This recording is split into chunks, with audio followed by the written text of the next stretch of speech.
토요일이었습니다. 23일 노무현 대통령 17주기 추모식에 일베들이 온 거예요. 그래서 3, 4모 몰려다니면서 조롱하는 모욕하는 사진을 찍은 것을 조수진 노무현 재단 이사가 보고를 받고 이거 이대로 안 되겠다 해서 문제를 삼고 있습니다. 두 분 어떻게 보십니까? 노무현 대통령과 5년을 함께 하셨죠? 네. 네.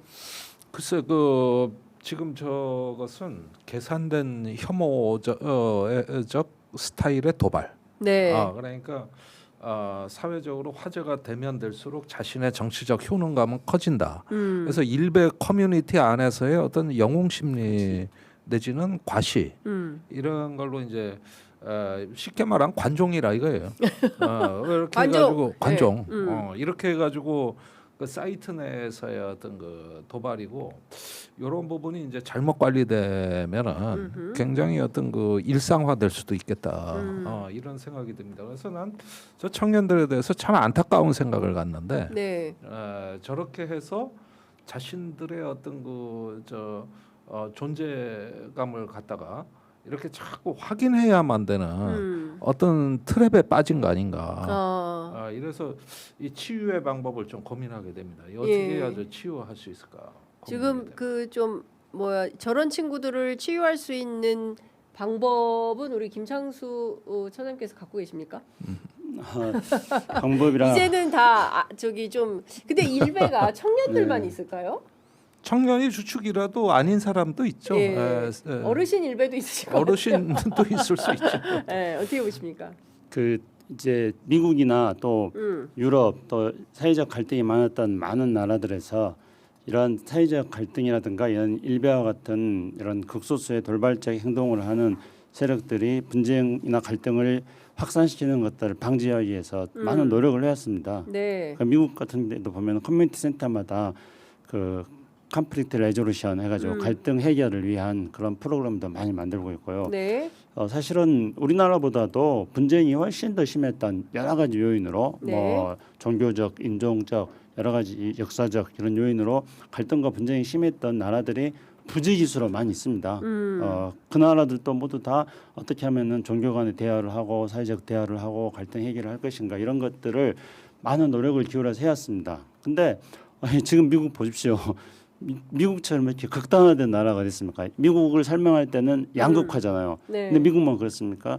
유럽 모든 나라들에서 극우 세력들이 지금 발호하고 있지 않습니까? 네. 그래서 이런 것들을 법적으로 어떻게 해결하는 방식으로는 저는 쉽지 않다고 생각합니다. 왜냐하면 우리도 법적으로 이걸 해결하기 위해서 많은 노력을 해왔죠. 그래서 대표적으로 이제 해모 발언을 어떻게 할 것인가 해서 우리가 5.18을 모욕하는 것들에 대해서 다양한 방식으로 이거를 처벌하려고 법적인 장치를 만들려고 했습니다만은 결국은 어떤 허위사실 유포 이 하나 외에는 다른 것들은 법적으로 처벌하기 어려운 그런 상황이 되어버렸거든요. 그래서 법적으로 접근하는 것도 굉장히 어렵다고 생각합니다.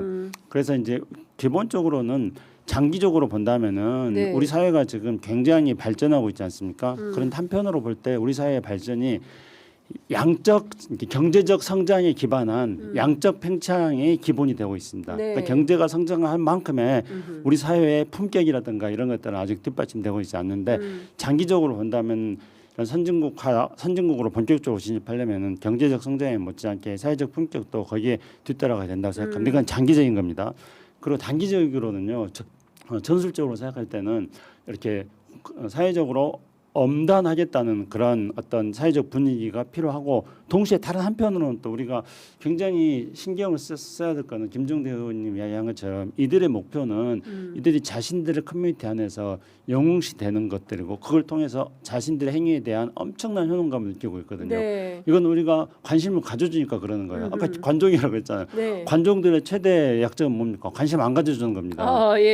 그래서 이 관종 퇴치를 위해서 우리가 사회적으로 분명히 이들을 엄단해야 된다는 그런 어떤 분위기를 만드는 건 필요하지만 동시에 모순적인 수도 있습니다만 이들에 대해서 행위에 대해서 일일이 관심 안 가져주고 개무시하는 것도 하나의 방법일 수 있다고 생각합니다. 네, 그 국회에서는 5.18 특별법 개정안을 통해서 허위 사실 유포에 대해서만 처벌하는 것이 아니라 희생자와 유족 그리고 관련자의 명예를 훼손하거나 모욕하는 행위도 처벌 대상에 포함하자. 그래서 5.18 특별법 개정안 논의가 이제 본격화되고 있는데 정치권에서는 또 장동혁 대표가 이 스타벅스와 관련해서 대통령이 뭐 왜 이 커피 저 커피 먹어라 말아라 그 개입을 하느냐 평범한 뭐 일반 회사까지 뭐 커피 먹어라 근데 커피를 먹어라 말아라 한 적은 없어요. 그렇지만 이렇게 모욕적 행위에 대해서는 비판을 하고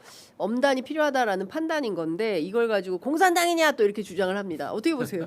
아니 그러니까 거기서 말하는 의원들이 네. 보니까 여러 명이 나오던데 뭐 나경원 의원, 네. 김민전 의원, 예. 어째 주로 여성 의원들 참전도가 높아요. 네. 장동혁 대표와 여전사들 이렇게 해서 스타벅스 군단을 꾸려가지고 예. 지금 저 예. 대응을 하고 있는데 예. 대단히 죄송한 얘기인데 예. 이거 미끼를 덥석 물으셨다. 미끼를 덥석 물었다. 그렇죠. 장동혁 그러니까 대표가. 무슨 얘기냐면은 스타벅스라는 어떤 의제는 예. 보수 재결집을 하기 위한 이슈처럼 느껴지는 거예요. 그러니까 거기에 막 전두환 사진 올리고 네. 뭘 하고 해가지고 예. 야 우리 보수 재결집을 하는데 스타벅스 사건이 때마침 딱 터지고 예. 이재명 대통령이 개입을 예. 해주니까 예. 이거 잘 걸렸다 이런 식으로 뛰어드는 모양이 예. 이게 이제 보수 재결집. 예. 근데 이게 예. 보수 분열하고 사실은 고립되는 트랩이란 말이야 이게. 지금까지 저기 장동혁 대표의 문제라는 것은 국민의힘 내에서조차도 고립된 그 일정 정도 어떤 셀프 고립 내지는 어떤 그 윤어게인에 대해서 이렇게 gat혀 있는 형국이 됐는데. 네.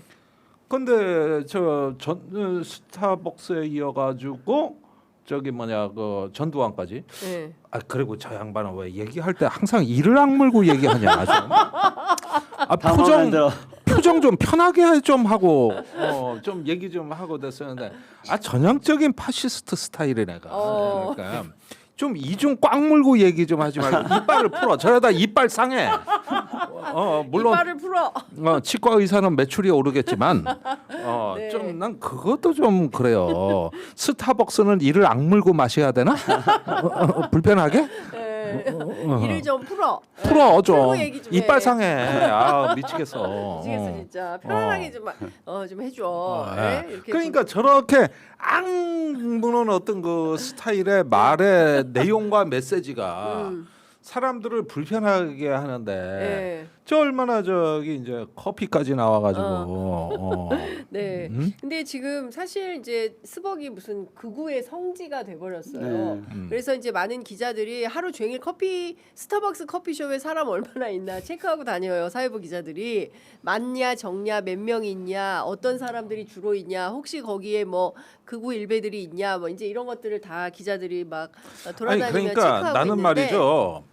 이런 현상이 이제 일상 속으로 사회화되는 건 반대예요. 네. 분명히 스타벅스에도 우리 청년들이 알바를 하고 있고, 그럼요. 또 많은 그 납품업자라든가 매장의 사장님들이라든가 이분들은 죄가 없다고. 스벅은 직영일 거예요, 다.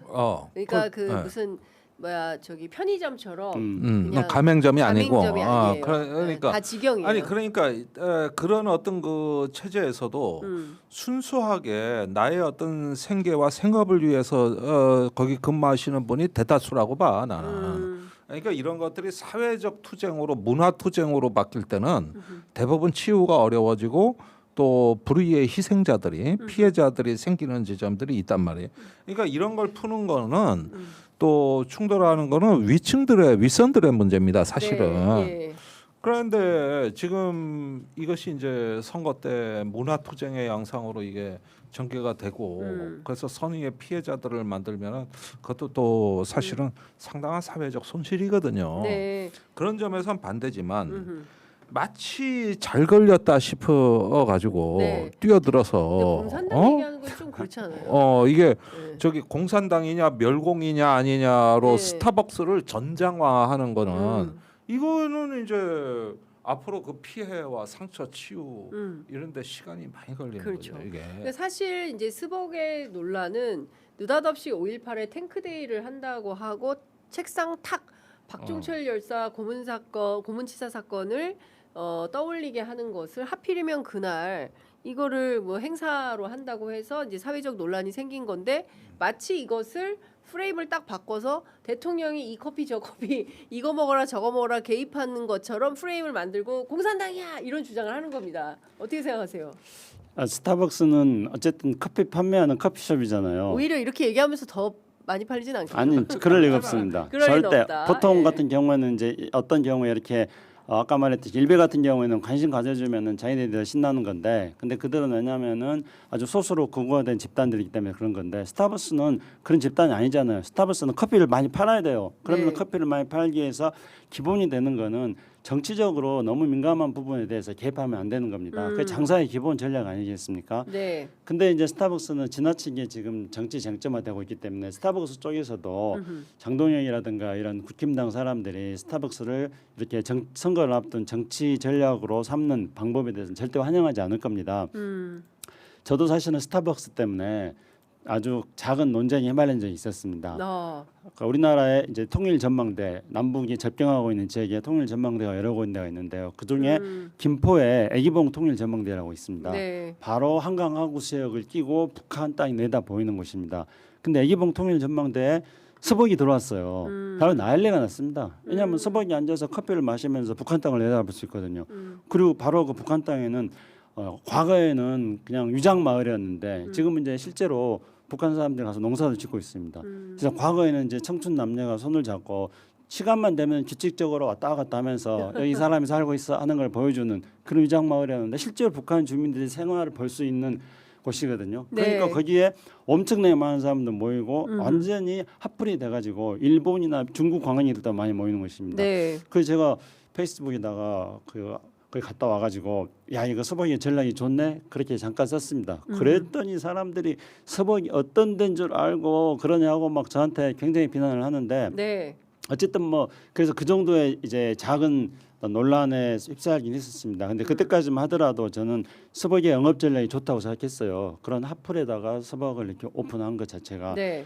근데 이번 건 같은 경우는 완전히 다른 거죠. 그래서 이렇게 이제 정치 쟁점화, 물론 이제 서벅이 기본적으로 그 탁하고 치니 억하고 쓰러졌다는 그 박종철 열사를 연상시키고 그걸 조롱하는 광고를 한 거라든가 탱크대회를 하는 거는 100% 잘못한 거죠. 그래서 서벅도 이렇게 하면 안 되겠다고 생각하고 있을 겁니다. 지금 큰일 났구나. 그래서 내일 뭐 사과 기자회견을 정용진 그런데 씨가 한다는 그거를 거죠? 장동혁이 이렇게 쟁점화시키고 있잖아요. 그러니까 네. 서벅 사람들은 서벅 경영자는 아무리 멸공 정용진이라 하지만은 야 나는 그래도 멸공하지만 이렇게 너희들처럼 정치 전략적으로 정치 전술로 내놓고 써먹지는 않았어. 우리 장사전대회 해줘. 그래 지금 굉장히 곤혹스러울 겁니다. 알겠습니다.